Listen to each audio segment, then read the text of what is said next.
Bonjour Laurent Jacobelli. Bonjour. L'an dernier, 118 femmes en France ont été tuées sous les coups de leur conjoint ou de leur ex-conjoint. C'est en moyenne une femme tous les 3 jours. Le gouvernement assure mettre le maximum de moyens sur la question. Que propose le RN sur la question des féminicides? Eh bien écoutez, appliquons déjà les mesures qui ont été décidées. Par exemple, il y a, vous savez, ces bracelets anti-rapprochement qui permettent de faire en sorte qu'un prédateur ne puisse pas s'approcher de sa future victime. Eh bien aujourd'hui en France, il n'en circule que 1000. Parfois, et on le voit dans un certain nombre de féminicides, et c'est le cas parmi les 11 féminicides qui ont eu lieu en août, des hommes se sont approchés de leur ex-conjointe alors qu'ils n'auraient pas dû. Et donc il faut maintenant, dans ce domaine-là comme dans les autres, appliquer une justice ferme. Ferme parce que parfois, entre le dépôt de plainte d'une femme, la convocation de l'homme et l'application de la peine, il se passe de longs mois qui sont des mois de danger pour la femme. Est-ce que ça n'est pas un peu léger de juste dire appliquons ce qui existe déjà? Est-ce que vous n'avez pas un projet pour aller plus loin et bien sûr, aller plus loin dans les bracelets anti-rapprochement, aller plus loin dans l'hébergement d'urgence, qui est là aussi une des failles, j'allais dire, de notre système. Quand une femme est en danger, il faut immédiatement, elle et ses enfants, pouvoir la protéger dans des appartements spécifiques. Il faut une justice dédiée avec une rapidité des convocations et des sanctions, parce que chaque jour qui passe, c'est un jour de mise en danger de femmes. On remarque trop souvent que les femmes qui sont mortes sous les coups de leur ex-conjoint avaient déjà porté plainte, avaient déjà subi des violences, et que malheureusement c'était prévisible. Il faut plus de rapidité, une action plus spécifique et mieux appliquée. C'est ce que nous proposons, ce sont des mesures de bon sens. Et on entend le gouvernement, le président de la République dire que lutter contre les féminicides, c'est une priorité. Eh bien, c'est un but louable, mais l'action tarde malheureusement à venir. Les partis de gauche disposent d'une cellule d'enquête contre les violences sexistes et sexuelles, mais pas le Rassemblement national. Pourquoi? Vous voulez dire interne? Oui. Vous savez, non, mais il n'y a pas une cellule spécifique. On a une commission de discipline, c'est comme ça qu'elle s'appelle chez nous, qui traite tous les sujets, y compris ceux-ci, et ils sont traités très en amont. D'ailleurs, vous aurez remarqué, mais personne n'est à l'abri, qu'on entend peu ce genre de problème chez nous, parce que dès qu'il y a un signe, dès qu'il y a quelque chose qui nous remonte, nous agissons. Hervé Juvin, par exemple, l'eurodéputé qui a été condamné pour violence conjugale, et qui a été très vite exclu du groupe. Immédiatement. C'est vrai que les partis de gauche... Donc c'est pas nécessaire d'avoir une cellule dédiée. Ont des cellules dédiées, mais on voit bien que ça marche pas, puisque malheureusement, ils ont, on va pas reciter les noms, eu de très nombreux problèmes là-dessus. C'est d'ailleurs... Excusez-moi de le dire, mais souvent une cellule très politique qui juge les gens plutôt en fonction de leur utilité ou de leur non-utilité dans le parti plutôt que la gravité des faits. Nous, on préfère être pragmatique et éviter ce genre de problème. Laurent Jacobelli, les Français n'en ont toujours pas fini avec l'inflation. L'essence, notamment, est repartie à la hausse. Sur France Info, Xavier Bertrand demande une ristourne de 15 à 20 centimes par litre de carburant. Est-ce que c'est une bonne idée? Décidément, il frappe à la porte du gouvernement Macron, parce que les ristournes, les chèques, etc., c'est la politique d'Emmanuel Macron. C'est-à-dire ne jamais régler le problème de fond. Or, l'essence, aujourd'hui, il faut le savoir, en fonction du prix, c'est entre 50% et 2/3 de taxes, pas de coût de pétrole, de taxes. Et c'est là qu'il faut agir. C'est pour ça que la mesure proposée par Marine Le Pen et le Rassemblement national... Des fluctuations du baril de pétrole, notamment aussi. Oui, mais qui, pour les Français... Sur lequel le gouvernement n'a pas la main. Qui, pour les Français, est toujours pratiquement une fluctuation à la hausse, c'est-à-dire que les baisses de prix du pétrole sont très peu répercutées. Je le répète, il y a trop de taxes aujourd'hui dans le prix de l'essence. Quand vous payez 2 € le litre, il y a 1 € pour l'État. Il faut immédiatement baisser la TVA sur les énergies. C'est un bien essentiel. Je termine. La faire passer de 20% à 5,5%. Revenir sur les 2 augmentations de la taxe spécifique, la TICPE, qui a été prise par Emmanuel Macron pour permettre de faire baisser le prix au litre, s'aligner d'un certain nombre de nos voisins européens. Parce qu'aujourd'hui, on a un paradoxe. Quand les Français s'appauvrissent à la station essence, l'État s'enrichit avec les taxes. Il faut que ça cesse, et ce n'est pas les petites ristournes qui vont régler le problème. La baisse de la TVA, ça fait depuis longtemps que vous le proposez, mais on a constaté que ça ne marchait pas forcément pour le pouvoir d'achat des Français. Ah bon? D'abord, ça n'a pas été appliqué. Donc c'est vrai qu'on n'a pas pu le constater. Si ça marche là où c'est... Ça coûte très cher à l'État, vous le remplacez comment? Il y a eu des exemples à l'étranger. Alors, on va être très clair. 20 milliards de TVA supplémentaires pour l'État l'année dernière. 20 milliards qui ont été pris dans la poche des Français à cause de l'inflation. Donc c'est la double peine pour le citoyen français. Non seulement son caddie se vide de plus en plus parce que les prix explosent, On n'augmente plus maintenant, ils explosent. Et en plus, ça crée plus d'argent, de revenus pour l'État. On est dans un paradoxe total. Donc nous, ce que nous proposons, c'est très clair. Baisse de la TVA sur les énergies à 5,5%, parce que ce sont des produits de première nécessité. Nous proposons sur 100 produits du quotidien une TVA exceptionnelle à 0%, parce qu'aujourd'hui, les Français ne se nourrissent plus. Mais avec ça, vous baissez le prix. Effectivement, c'est factuel de quelques points. Néanmoins, vous ne jouez pas sur la racine de l'inflation, le racine du problème de l'inflation. Et si vous me laissiez terminer, il faut aussi un volet qui est le volet salarial, parce que évidemment, si on ne gagne pas plus d'argent et que les prix augmentent, eh bien on se retrouve dans une situation avec un effet ciseau où on ne peut plus nourrir ses enfants. Nous disons qu'un entrepreneur qui augmente les salaires de 10%, ces 10% alors, augmenter les salaires, ça seront exonérés baisser les prix de production. Monsieur Jacobelli, augmenter les salaires risque même d'augmenter le coût du travail, le coût de la baguette de pain. Mais aujourd'hui, il y a une partie des hausses qui sont liées à des hausses des matières premières. Il y a une partie des hausses qui sont aussi liées à des coûts d'opportunité. On ne peut pas nier que certains industriels, certains entrepreneurs se disent « Tiens, c'est la bonne affaire, puisqu'il y a un climat d'inflation, je vais augmenter mes prix, je vais augmenter mes marges. » Et si je puis me permettre, la politique ou la non-politique du gouvernement est assassine pour de nombreux Français aujourd'hui. Que fait Monsieur le maire? Il convoque des chefs d'entreprise et il leur dit « Attention, si vous baissez pas les prix, je ne serai pas content. » C'est pas ça. Un membre du gouvernement doit agir, prendre des mesures concrètes, je vous en ai cité certaines, et donc il y a urgence. Vous disiez que ça ne marchait pas, certains pays l'Espagne, par exemple, qui a baissé la TVA sur les produits de première nécessité, exactement ce que vous proposez, on a constaté que les prix de ces produits augmentaient. Ils se sont retrouvés face à une situation exceptionnelle, notamment sur les fruits et légumes de sécheresse. Parce que ça ne joue pas sur la racine de l'inflation. Aurait été moindre, la racine de l'inflation. Mais par exemple, prenons une mesure sur l'énergie. Le coût exponentiel de l'électricité, c'est pas lié à un coût exponentiel de la production d'électricité, c'est lié au marché européen de l'électricité. C'est-à-dire que le coût que payent les industriels français en France, en l'occurrence sur l'Espagne, est basé sur le coût de production en Allemagne des centrales à gaz. Et donc cette folie nous fait aujourd'hui avoir une inflation qui n'a pas de base réelle. Laurent Jacobelli du Rassemblement National, vous restez avec nous, on se parle juste après le fil info avec Sophie Echen. Alors que Mayotte subit en ce moment sa pire sécheresse depuis 25 ans, l'accès à l'eau potable va devenir encore plus restreint à partir de demain, 1 jour sur 3 seulement. Sur France Info, la députée lyotte de Mayotte, Estelle Youssoufa, décrit une situation extrêmement grave. Le petit garçon de 8 ans éjecté d'un manège au parc Anti-Blande vendredi soir souffre d'un traumatisme crânien. L'enfant a atterri sur une femme qui a amorti sa chute. Elle aussi a été légèrement blessée.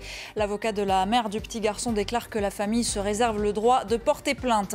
Au moins 2 blessés après une nouvelle attaque de drones russes cette nuit dans le sud de l'Ukraine, sur la région d'Odessa. Kiev dit en avoir détruit une vingtaine. Et puis le chaos au festival américain Burning Man. Des pluies torrentielles ont transformé le site au milieu du désert du Nevada en champ de boue. Les festivaliers ne peuvent plus quitter les lieux. Les organisateurs leur recommandent de conserver de l'eau et des vivres et de trouver un abri chaud. De nouvelles pluies sont attendues aujourd'hui. France Info. Le 8-30 France Info, Agathe Lambray, Jean-Rémy Baudot. Toujours avec Laurent Jacobelli, porte-parole du Rassemblement National. Pour la première fois, demain, à la rentrée, l'abaya sera interdite dans les collèges et les lycées. On imagine d'abord d'un mot que vous en félicitez. Bien évidemment, enfin, on écoute le Rassemblement National. Enfin, ce que nous prônons depuis des années pour le respect de la laïcité, pour freiner l'offensive islamiste, est entendu. Ce qui veut bien dire que toutes les attaques qui ont été dites contre nous, proférées contre nous, étaient purement politiques. Oui, sur le fond, il faut le faire. Et des recours, en revanche, ont été déposés contre cette interdiction devant le Conseil d'État. Si ces recours aboutissent, est-ce que vous êtes favorable à une modification de la loi de 2004 sur les signes religieux pour interdire spécifiquement l'abaya ? Mais l'abaya et tous les vêtements d'ailleurs qui seraient synonymes d'une offensive. Aujourd'hui, porter l'abaya, et on le voit sur les réseaux sociaux, certains incitent à le faire, c'est dire à la République française, vos règles, je m'en fiche, ce sont les règles religieuses que je veux mettre en avant, d'un islam radical, et toutes ces revendications n'ont pas de place à l'école. L'école, c'est fait pour apprendre, c'est fait pour mettre les enfants loin des différences religieuses et sociales, et non pas un lieu de militantisme. Et donc oui, il le faut.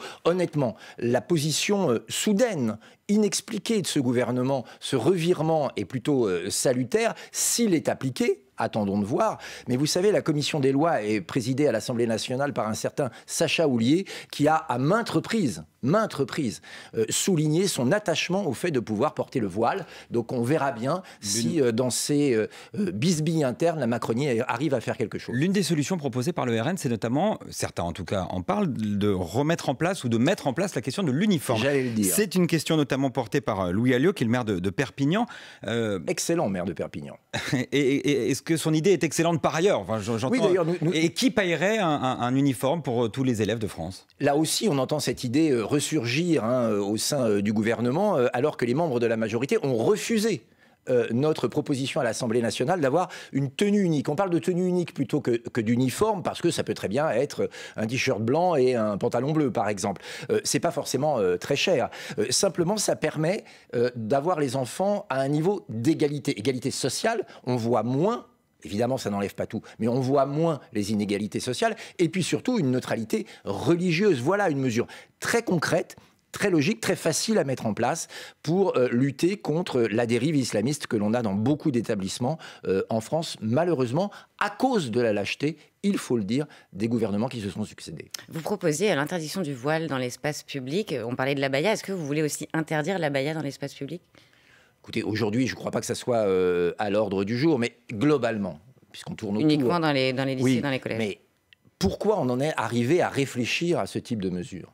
Parce qu'il y a aujourd'hui en France des gens nouvellement arrivés qui veulent imposer à notre société des valeurs qui ne sont pas les nôtres. Et ils veulent l'imposer par la ruse, c'est-à-dire en contournant les lois, ou parfois même par la force, malheureusement. Notre société doit se protéger. Enfin, vous savez très bien que les abayas ne sont pas portés que par des personnes étrangères. Pour régler le problème, il faut à la base régler le problème de l'immigration, qui est devenue en France insoutenable, qui même dans certains côtés est devenue une submersion, qui attaque profondément nos valeurs. Et si nous en sommes à réfléchir à interdire certaines tenues, c'est que pendant des années, on a tout accepté. Les menus différenciés. Une jeune fille française qui porterait l'abaya, ça reste une jeune fille française. Oui, mais vous savez, être français, c'est pas simplement avoir des papiers d'identité. Être français, c'est aimer son pays. Quand on est français, qu'on porte un vêtement qui dit les lois de ma religion sont supérieures aux lois de la République, eh bien quelque part, au fond de son cœur, on n'est pas vraiment français. Laurent Jacobelli, Rassemblement National, les Républicains, la NUPES se sont retrouvés enfermés pendant 12 longues heures avec le chef de l'État. Est-ce qu'il vous a piégé? Il a réussi son coup, Emmanuel Macron? Non, pas du tout. Je crois qu'il a enfin, au bout de 6 ans, découvert qu'en France, il y avait des oppositions. Et il a découvert que parfois, elles avaient des bonnes idées. Alors, il a voulu les réunir. Pourquoi? Est-ce que c'est pour, comme d'habitude, faire un coup de bluff et de communication? C'est fort probable. Est-ce que c'est pour essayer de puiser à la source quelques bonnes idées qu'apparemment il est incapable d'avoir? Peut-être. En tout cas, Jordan Bardella, en tant que président du Rassemblement National, y est allé. Il y est allé aussi pour dire ses 4 vérités au président de la République sur la question migratoire, et je viens d'en parler, sur la question de l'inflation et du manque d'action du gouvernement, sur l'éducation, sur un certain nombre de sujets. Mais vous savez... Le président de la République nous a habitués à ces grands raouts. Il y a eu le grand débat après les Gilets jaunes, il y a eu les conventions. Au final, beaucoup de blabla, peu de résultats. On aimerait bien avoir un président qui agit au moment où, en France, tous les feux sont au rouge. Ce qui émerge à l'issue, c'est néanmoins l'idée d'une conférence sociale sur les salaires en dessous du SMIC. Est-ce que ça va dans le bon sens? Est-ce que, par exemple, je rappelle que vous êtes député de Moselle, est-ce que sur les marchés, on vous parle de ça, de la question des salaires? Est-ce qu'il faut avancer sur cette question? Mais bien sûr qu'il faut, et je vous ai évoqué tout à l'heure une mesure sur les salaires. Il y a un décrochage aujourd'hui. Un décrochage entre les classes les plus défavorisées et les classes moyennes. Et le RN pourrait soutenir une conférence sociale? Nous, on est pour le dialogue, on est pour que les choses avancent. Je ne suis pas ici, sur votre plateau, en train de dire qu'il faut trouver un moyen d'augmenter les salaires sans forcer les entreprises et dire demain, on refusera de travailler dessus. Ce serait complètement illogique. Maintenant, les conventions, les réunions, les forums, le président de la République en fait pratiquement quotidiennement et il n'y a jamais rien qui en sort. Emmanuel Macron écoute tout le monde et au final ne fait que ce que lui-même veut. Voteriez-vous la loi immigration au Parlement si la majorité abandonne les régularisations pour les métiers en tension? Écoutez, vous me permettrez d'être prudent. Nous la lirons, cette loi, et puis nous verrons bien, nous ferons des amendements, et en fonction, nous réagirons. Un premier sentiment quand même que je peux vous donner, c'est quand même très peu probable. Cette loi sera portée par M. Darmanin qui a fait exploser le nombre de migrants légaux et illégaux. On est à 1,5 million de migrants légaux par an, et je ne compte pas les migrants illégaux. Celui qui a fait amérir l'Ocean Viking en France, celui qui a été incapable d'arrêter l'imam Iqiyoussen. Donc très honnêtement, si cet homme-là est capable de trouver des solutions pour l'immigration, alors je serai probablement danseur étoile ou évêque dans la semaine qui vient. En parlant d'immigration, un interrogé par des étudiants, Vladimir Poutine s'est dit largement d'accord avec Nicolas Sarkozy sur la croissance de la population africaine et la crise migratoire que cela pourrait engendrer. C'est un soutien gênant ou c'est un honneur d'être appuyé par le président russe? Je pense qu'en ce moment, évidemment, c'est très particulier. Moi, je ne suis pas dans le secret des dieux et des relations entre M. Sarkozy et M. Poutine. Je ne suis d'ailleurs l'avocat ni de l'un ni de l'autre. Je pense que ce qu'a voulu dire en tout cas Nicolas Sarkozy, si j'ai bien compris, en tout cas, n'est pas une position si illogique que ça. C'est de dire qu'aujourd'hui la Russie c'est Poutine, et nous le déplorons tous avec l'invasion de l'Ukraine, mais que nous devrons demain avoir des relations avec la Russie et qu'il faut essayer de toujours maintenir. Alors là, vous parlez des propos de Nicolas Sarkozy qui ont été très critiqués sur l'Ukraine, notamment parce qu'il demande la neutralité de l'Ukraine. Il dit qu'elle ne doit ni intégrer l'Union européenne ni l'OTAN. Et il se prononce aussi sur l'annexion de la Crimée en 2014 en disant que tout retour en arrière est illusoire. En fait, le discours de Nicolas Sarkozy est très proche de celui du Rassemblement national. Marine Le Pen je remarque dit que en ce moment tout le monde parle un peu comme nous sur toutes les questions, l'international, la politique intérieure. Dommage qu'il n'y ait jamais eu d'action dans le passé ou aujourd'hui qui soit dans le même sens. Soyons pragmatiques. Aujourd'hui, l'idée, c'est de trouver un chemin vers la paix. On ne va pas s'enliser dans un conflit entre la Russie et l'Ukraine pendant des décennies. Et il faut donc trouver un chemin par la diplomatie. Et je crois qu'aujourd'hui, il y a beaucoup de va-t-en-guerre, on n'entend plus la voie diplomatique. Croire que la Crimée puisse revenir dans le giron de l'Ukraine, c'est vrai, paraît peu probable. Et donc, à s'attacher à des hypothèses peu crédibles, on éloigne chaque jour un peu plus. Est-ce que ça n'est pas malgré tout donner un blanc-seing à Vladimir Poutine et à sa stratégie belliqueuse aux portes de l'Europe ? Non, mais que la stratégie soit belliqueuse, oui. Que notre voie à nous doit être moins belliqueuse et plus diplomate, oui aussi. Je le répète, l'objectif, c'est la paix. Nous avons toujours été clairs. Nous nous voulons que l'Ukraine retrouve ses frontières d'avant-conflit, retrouve son indépendance et sa souveraineté. Vous savez à quel point on y est attaché pour les nations. Ça ne veut pas dire, pour nous, une nouvelle guerre internationale. Ça ne veut pas dire non plus s'accrocher à des hypothèses irréalistes. Laurent Jacobelli, député Rassemblement National de Moselle. Merci d'avoir été l'invité du 8h30 France Info. Merci Agathe Lambré.